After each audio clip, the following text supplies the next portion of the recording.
प्रेम आखिर के हो त प्रेम? प्रेम प्राप्ति हो कि त्याग? प्रेम हाँसो हो कि आँसू? प्रेम सुख हो कि दुःख? प्रेम आनन्द हो कि पीडा? आखिर के हो त प्रेम? अनिर्वचनीय तत्व प्रेमको बारेमा आउनुहोस् केही क्षण परिचर्चा गरौँ। प्रेमको परिभाषा दिने क्रममा प्रेमीहरू भन्दछन् प्यास र तृप्तिको एकाकार अवस्थाको नाम हो प्रेम।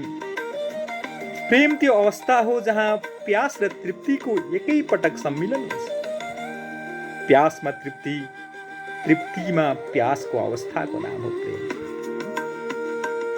वास्तवमा प्रेम सच्चिदानन्द स्वरूप हो।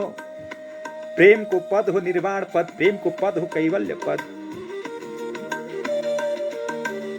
त्यस्तो प्रेमका 4 अवस्थाहरूको परिचर्चा गरेको पाइन्छ। प्रेम तत्विचारावस्थाबाट सुरु हुन्छ, तत्विचारावस्थाबाट तन्मयावस्थामा पुग्छ, त्यसपछि तदाकारको अवस्था हुँदै प्रेम तत् एकताको अवस्थामा पुग्दछ। आउनुहोस् प्रेमको सफलताको प्रक्रियाहरू कस्तो रहेको छ आज म हजुरहरूलाई एक एक गरिकन प्रेमको प्रक्रियाको बारेमा परिचर्चा गर्दछु। आकर्षणबाट सुरु हुन्छ प्रेम। प्रेमको आरम्भ नै आकर्षणबाट हुन्छ। आकर्षणबाट आरम्भ भएर प्रेम जिज्ञासाको तहमा पुग्छ जहाँ परिचयका परिघटनाहरू हुन्छन्।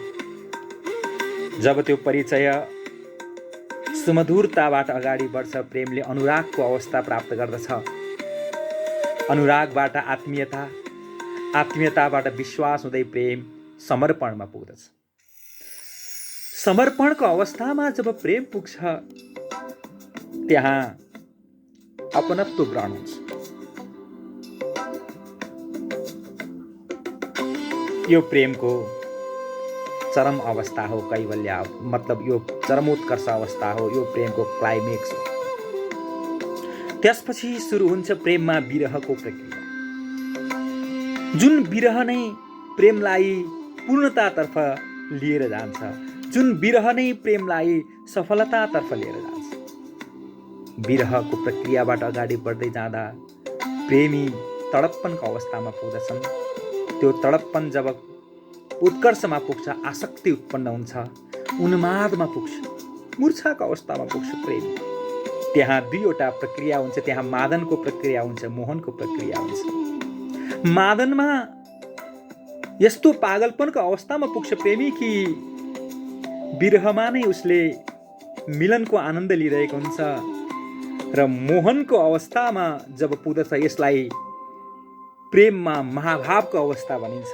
त्यो महाभाव मोहनको अवस्थामा पुग्दा जड चेतन यत्र तत्र सर्वत्र उसले आफ्नै प्रियतमको दर्शन गरिरहेको हुन्छ। यही अवस्था नै मुक्तिको अवस्था हो। प्रेम मोहन यानि कि मुक्तिको अवस्थामा पुगेर प्रेमले सफलता प्राप्त हुन्छ। त्यसैले जो प्रेमीजनले आकर्षणबाट आरम्भ गरेको प्रेम मोहनको अवस्थामा पुगेर टक्क त्यहाँ विश्राम लिएको छ भने उसैको प्रेम सफल भयो। त्यही प्रेम नै परिपूर्ण प्रेम हो। त्यसैले प्रेम न प्राप्ति हो न त्याग हो।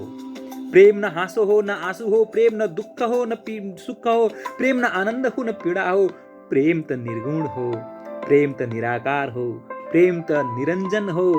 प्रेम त निर्वाण हो। प्रेम प्रेम हो। त्यसैले प्रेम हो। प्रेममा नै समाहित हुने तत्त्व हो। प्रेम परमात्मा हो। हरि ओम।